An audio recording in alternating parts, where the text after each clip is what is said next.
What else? No caregiver. Wow. No caregiver, okay. Maybe they are able to be independent in a chair and not need a caregiver if you get them some of this assistive technology. What else could limit somebody?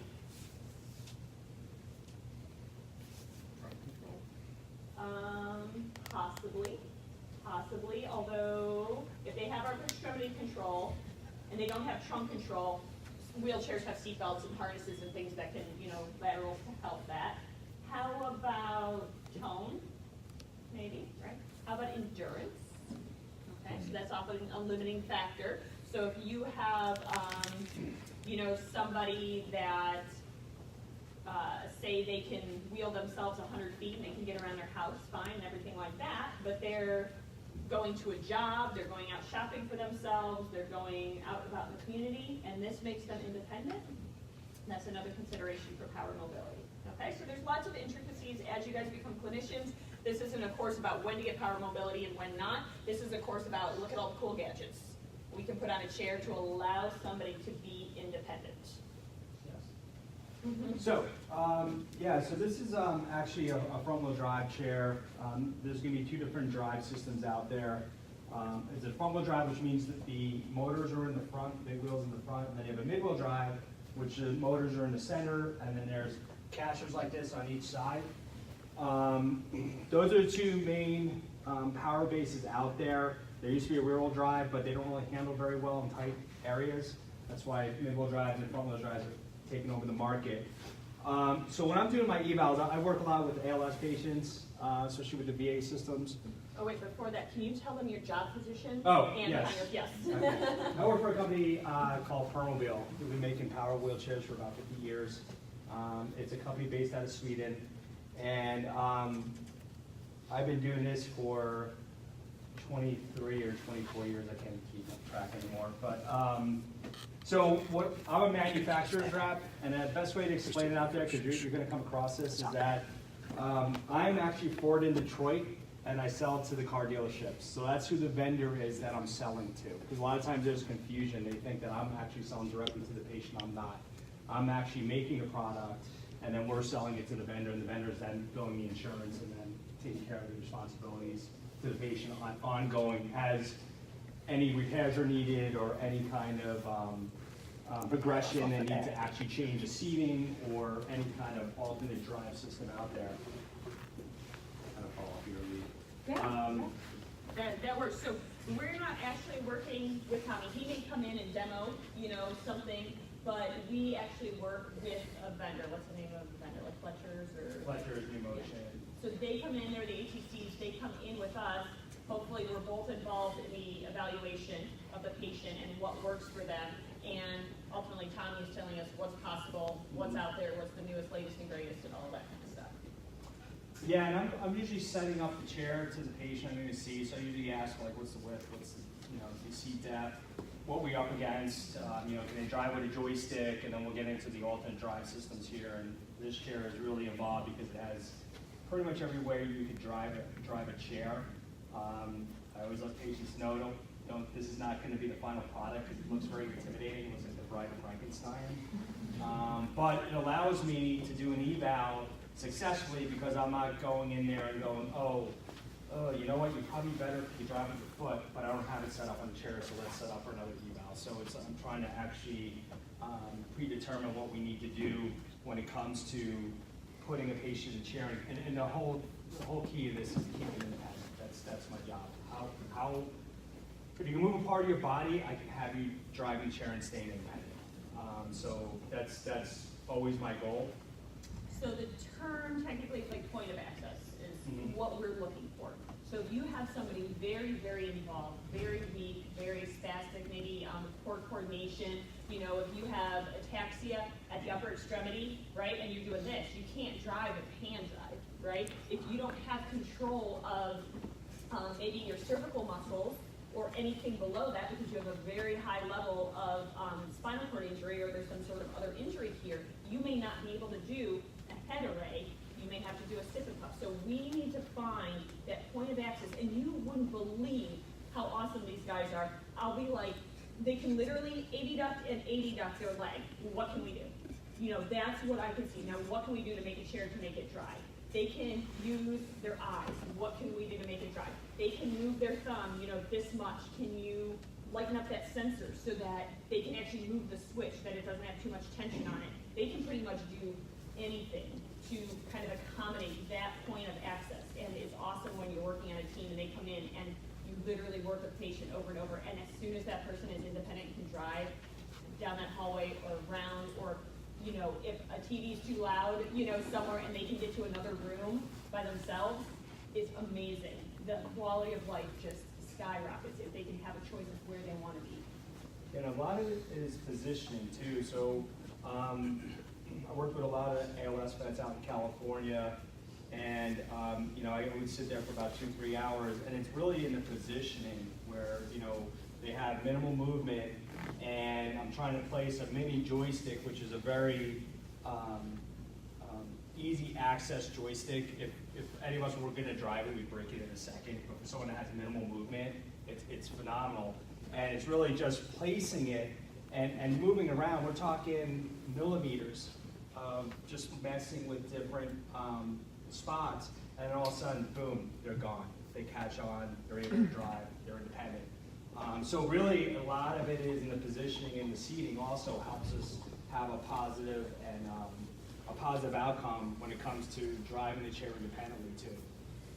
And it's not only driving, it's also for things like changing position for skin integrity, okay? So tilt in space is what we want to do. We want to tilt all the way back to get the pressure off, okay? So you don't need to call a caregiver. A caregiver doesn't need to come over every half an hour, 45 minutes to an hour and tilt them. They can now do that themselves. They can recline in some chairs and come up. They can elevate their feet. They can have, you know, they can take a nap by themselves in their chair if they want. That's a big deal. Instead of getting a caregiver to come over and be totally dependent for a transfer, get me back into bed, I want to take a nap, you know, could they do something on their own? So this can completely change how they function throughout the day.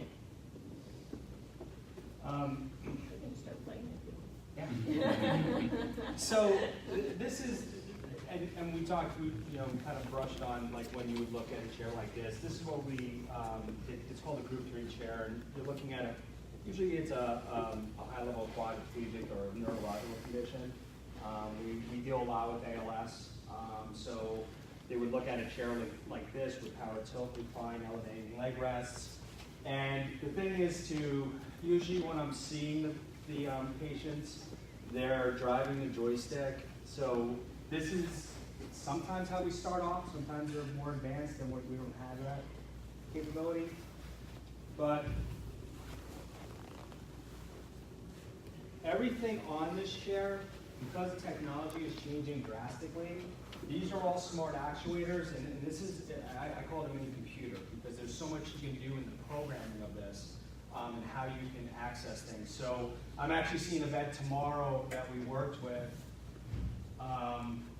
that he has minimal hand movement, so he has this original joystick here, and let me turn this off so I don't run my ankle over. That is first and foremost. Don't ever mess with the power chair while it's on. Yeah. You will It's about 385 pounds. hit yourself. Yeah, it hurts. It hurts. So within this joystick range, I can change the throw. So if I have a patient that doesn't have the capabilities of going forward all the way, well, I could change the throw of the joystick and actually make this the full range right there. So they actually can control it. So I can keep working with their diagnosis as if there's a progression to keep them in this joystick as long as I can before we look at something else. I can reverse the directions. So actually the vet I'm seeing tomorrow, 2 weeks ago, he was stronger pulling back, so I made that his forward.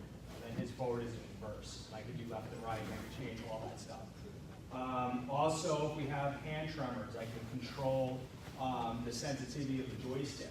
So if they're really shaking, the chair's not going to be like a Bronco flying all over the place. It's just going to be, it's going to take more for it to activate and then go. So there's so much that you could do within the programming of this joystick to actually have a successful outcome, and then also deal with their progressions as they pop up. There's so many different things on here with, you know, what we said with access to seat functions and stuff. I have switches on the side that control tilt. So if for some reason they lost function in their hand, they can't really hit it. Or if you see these pads here, these are for to stop them. So if they're losing their arm control, they can't come up. They're tilted all the way back and their arms fall off. They can't access their switch and they're by themselves. They're in trouble until someone shows up. So we put on emergency switches so just in case that happens, they can hit a switch that they can reach and then bring themselves back in again. Or, you know, I'm seeing a lot of progression with ALS. We're usually starting off with the hand. I'm seeing a lot more that the foot is a lot stronger. So, and I'll talk about the foot drive, but there's a lot of different things, and maybe that's why we look at it, because the leg strength is stronger. So maybe put a switch in here, right? Put a switch anywhere on this chair that they can access. And once again, it's all about placing it so they can access it and keep their independence. And we can make those switches do a lot of different things and have access to their phone, their computers. This is Bluetooth and infrared, so they can control their TV. They can answer their phone all through the chair with different devices and stuff. So when you're looking at this, once we kind of say that's not really an option anymore, they progressed. One of the kickers we're having out there is that we kind of have outside the VA, we have one shot at a alternate drive when it comes to ALS and progressive. So we kind of want to get it right, and we do the evaluation. That's why I bring out the Bride of Frankenstein, because it really lets me see what we're up against. We had a patient that we did out of Shands. He has ALS, and we thought he would do better with his hand, and we wound up finding out that he was able to drive better with the foot drive.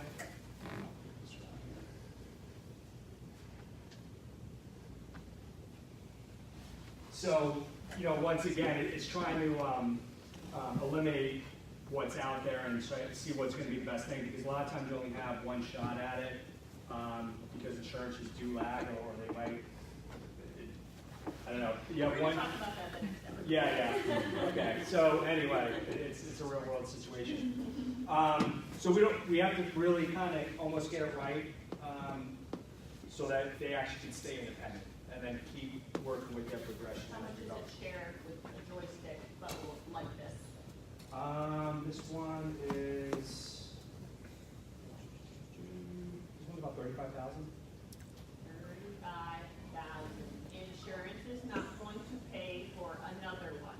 Like you, as therapists and at the ATC, you get it right the first time, and you ask for everything you want the first time. $35,000, and that's with the joystick. That's not with any of the other special. Yeah, that's about another 10. Okay, so. Yeah, this year, with everything on, it's probably like 70 or 80. Yeah, that's like way more than 2 cars, right? For us? But that has only on the drive. If I was to add this whole chair up. And that's the thing when you look at it, you'll say that costs more than my car. But if you think about it, for your bang for your buck, you're in this chair a lot more than you're in your car. You're in your car maybe an hour or two a day if you're going to school or work and back and forth. You're stuck in traffic. Or it's getting tougher. But someone's in this chair 8 to 10 hours a day. Sometimes they're in there 24 hours a day because they're sleeping in it. So when you look at the cost analysis and comparison, because that's the first thing you always hear is, oh, that's more expensive than my car. But the function is just so much more better on this. So when we are training somebody, so obviously I've seen a lot of people after spinal cord injury, okay? And specifically teens, I'm looking at, a lot. And if they have a very high cervical spinal cord injury, age 8, you can pretty much guarantee you're looking at a powered chair. Not only do we want to talk about that for after they get out of the hospital, but in rehab, I want to put them in some sort of powered chair, even if it's not perfectly fit for them, so that they have some independence and can get to their sessions, on their own and all that kind of stuff. They don't have to wait to be pushed, right? So how, as a therapist, do you train somebody on using one of these? Because they're going to crash. Hopefully they don't. Hopefully you stop them. But it's not like they get in and they can just do it, right? So my first piece of advice is always try it yourself first. You have to try it yourself first, because you can't instruct somebody on how hard to hit the backrest here of a head array to go backwards backwards, how hard you hit to stop, you know, the sip and puff, how hard you sip, how hard you blow, all that kind of stuff. You can't do it until you try it. Always get in the chair and try. Take it to a safe place, a big gym, a big hallway. Don't go near any, you know, doorways or anything. I have a very nice scar on the front of my foot because I couldn't stop a chair using a head array, and I jumped off in a panic and thought I was going to stop the chair, and I didn't. You know, you run in front of it, but you're going to have a kill switch. Stop it, those things are heavy. But you're going to have most likely a kill switch, and especially when I do peds, okay? So I've trained adults and peds and these things. You're going to have a little button, and if they're, you know, you let them learn, right? But if they're about to hit something or hurt somebody, you hit that switch, and they help you. And I'm sure that you know, kind of provide that for us initially for training. I think my population is a little bit different since I work with little ones. They go taken off, you know. Yeah, I do a lot with Wilson and stuff. And what we actually have a demo there, and it actually has a remote control. So if the patient starts going off on their own, you just hit the switch and it just cuts the chair off. And the other nice thing about the electronics is getting back to a pediatric application. That's great because a lot of times when you're dealing with a ped, the first thing they do when they get in a power chair is they go in circles, right? And they're coming out of a stroller. My conclusion why they do that is that it's the first time they're in charge of their environment. And they're able to see, oh wow, I can see behind me now. I don't have to, you know, turn or get turned to see that. So I always let people know, just let them stay. Just let them turn. Because they'll eventually get tired of it, but it's because they're able to control their environment. But I also can shut off drive. So if I don't want them to go left and right, I just want to train them to go forward, I could turn everything else off and just train them go forward so they can feel the motion of driving.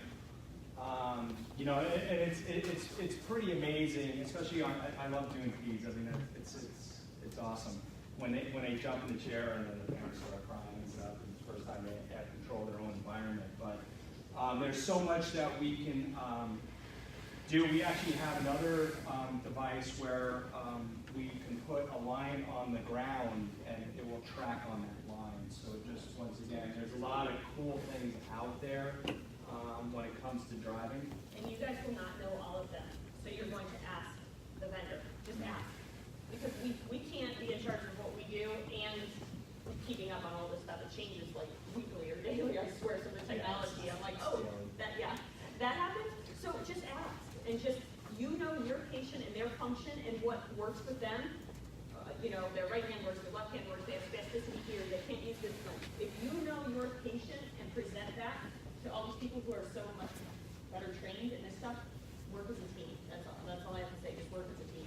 Yeah, a lot of your success is going to be in programming the chair. The chair is squirrely and it can't handle it.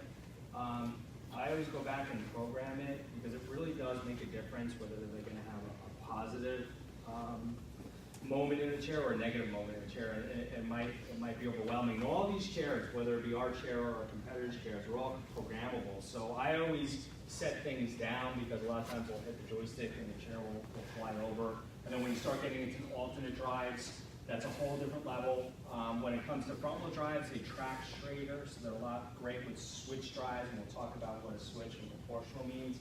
But mid-wheel drives take a little bit more to keep it going straight, so they're going to work a little bit more. So there's a lot of things to know, and programming really does change an experience. And once again, you don't really have to understand or know it. If you want to know it, it's awesome because you really can do some cool stuff with programming. But once again, with the vendor or the manufacturer's rep being there, they're going to help you out with that. So don't think you have to know this chair and be a mechanical engineer to prescribe these chairs. You don't. It's just there's a lot that we can do with it to make sure that the patient's successful in it. Like zooming in it, start going to the drives. Yeah.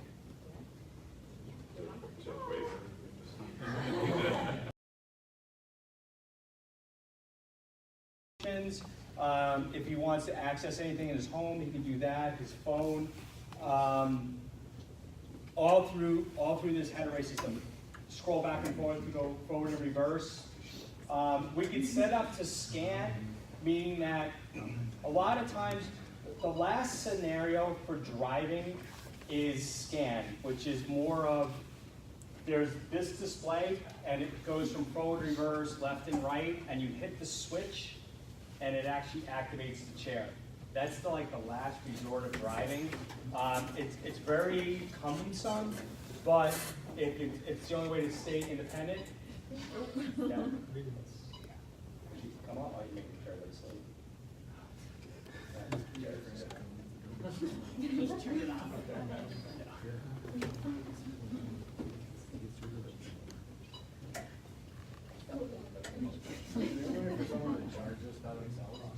Yes, go ahead. How do they plug it Through the joystick here. That's when I'd say you charge the in? joystick. So do they drive into it? Like into No, it's in the startle So they have it in place. So if they didn't have hand function, likely they're gonna have an, well, not likely, they are going to have an aide or a family member or something helping them with all the rest of their care. They would do it at night. Yeah, I had an MS patient, and this is going back, once again, in the early 90s, where I couldn't have, we tried all the different ways to drive a chair, we just couldn't do it, but she was able to move a mouse, and so what I did is I actually took fiber optic cables, put it in a tray, and then that was her access. She was able to roll the mouse over and then drive the chair. So a lot of times you got to think out of the box. I do go to Home Depot a lot and kind of come up with stuff, whether it be like, different joystick knobs and stuff like that. But it's really just trying to figure out what function do you have, what kind of movement, and trying to figure out something that's going to work that can keep you independent. So there's a will, there's a way. And then as a therapist, I'm looking at this, okay, so that guy with MD that he was talking about that had to have his hands crossed and just do a little switch here, I immediately think, what do we have to do to get him out of that chair for transfer? Right? Because now he's got a switch coming in front of him, like you have to move things out of the way, make sure you don't crack it off, all that kind of stuff. Teach the caregiver how to get the person in and out of that chair, put the switch back. So now I'm thinking, I put on my therapist hat and I'm going, this is great, how are we getting him in and out of this chair without breaking all this technology and making sure that he can, function the chair again. Do you have a swing away on that joystick, by the way? A swing, like one of those things that goes, or on the right one? Yep. Oh, that's one of the pieces that somebody is going to be justifying. So you see it in person. Why do we need that? Assistive Technology Wheelchair. Transfer, and what else does that help with function? Eating, how? They can bring the table closer to the chair. There you go. It's to pull up to a table and desk as well, because that joystick will hit it first. So that's called a swing-away joystick. Just so you guys know, that's one of the things that you'll be justifying. And that's really important with the caretaker, because that's another thing you have to take into consideration is that if they put her in the chair wrong, if she's not positioned, she's in a head array, or they hit this, and now they have to put it out of the spot, she's not gonna be able to drive the chair. She won't be independent. So it's really working with the caretakers. A lot of times you have an issue because in some facilities you have a lot of people that are coming in different shifts and they're just not careful. And they'll knock stuff out and get a call the next day, oh, this chair doesn't work, you can't drive it. It's because they hit the head around out of whack. So right now, she's going through all her options. Tilting, she can, I don't know if that's, I was looking at this, but she can go through, if she could see that, it would be, okay, 2 hits over here, I'm now into seat mode, and then if I hold it back, I'm reclining, or tilting. If I, double click it back here, I can come back up. So there's a lot of things that you can control by this. So with the head array, when the patient is asleep in their chair, how do they sleep without it turning on? You turn off the whole chair. Yeah, you turn off the whole chair. Although, I The mean, head this array would not wouldn't be a be good comfortable. sleeping, because you don't have like a padded headrest, you only have this. So even when somebody tilts, you've got to consider that. Like they're laying on this little piece when they're tilted, because they're not going to obviously hold their head up mid-air, right?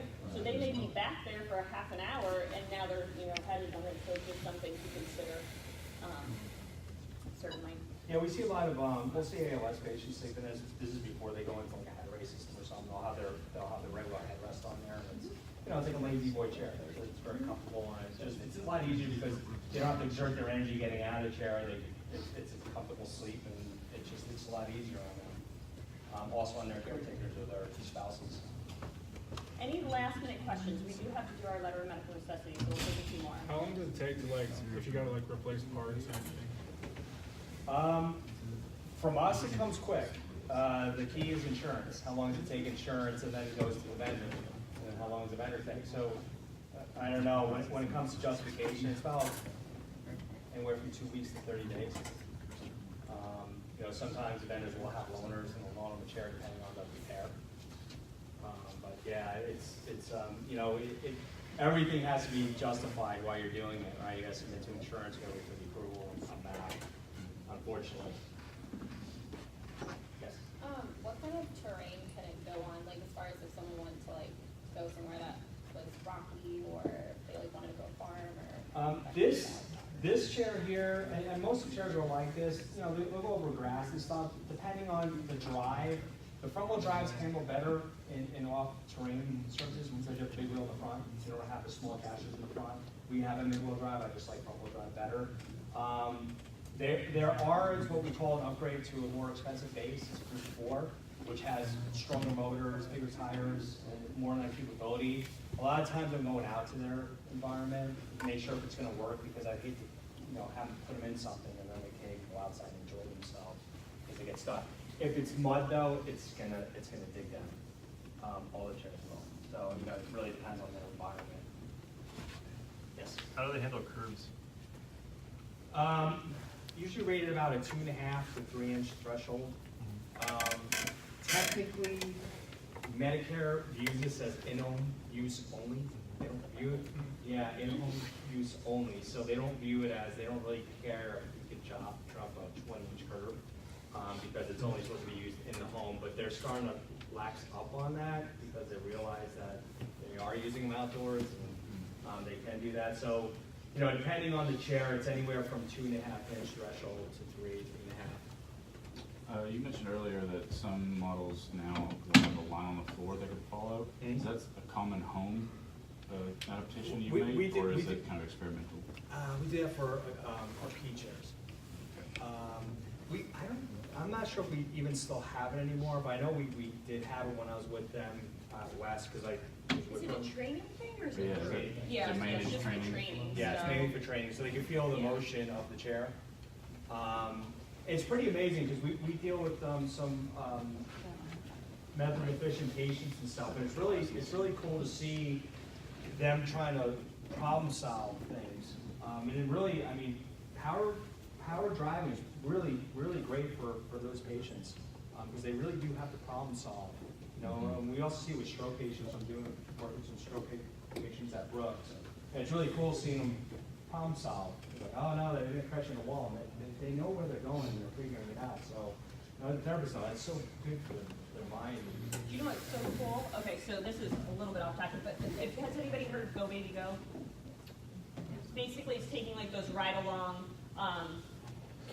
power chairs you see any kid drive down the street with, you know, or not power chairs, power like convertibles and Jeeps, you know, and they modify them to make kids be able to go. They've actually found, obviously, speech and fine motor, we'll talk about all this in peds, you know, flourishes as soon as they can move on their own, right? But what they're actually finding is critical vision impairment is improving, because now you're letting them go and use that part of their brain, and they're actually getting better, just like they would if they were working on a leg with hemiplegia. It's forced use for them to be able to visualize their environment. They're actually seeing improvements in cortical vision impairments after they give kids power mobility. And it's nothing like this yet. It's a little car that they can basically go forward, but they're actually seeing improvements in that, which is so cool. It's really, really cool. And that's the thing you run into with pediatrics. A lot of people are like, oh no, you know, the child's in a power chair and not to be safe. How often is someone leaving a 2, 3-year-old unattended? I mean, if you think about it. So, I mean, really. And we want them in power mobility before 2. Yeah. Before they're 2 years old. If I know somebody is not going to be moving, I want them in some sort of power mobility. All right, so you said 5 years is typically what you get, but if it's a kid that's 3 years old. They have growth. We won't get too far into peeps here, because we're going to get this in like next term, okay? So we won't get too far into it, but they have growth and other things like that they can do to chairs so that they're not advanced. All right, thank you so much for You're coming welcome. in. Thank you, everybody.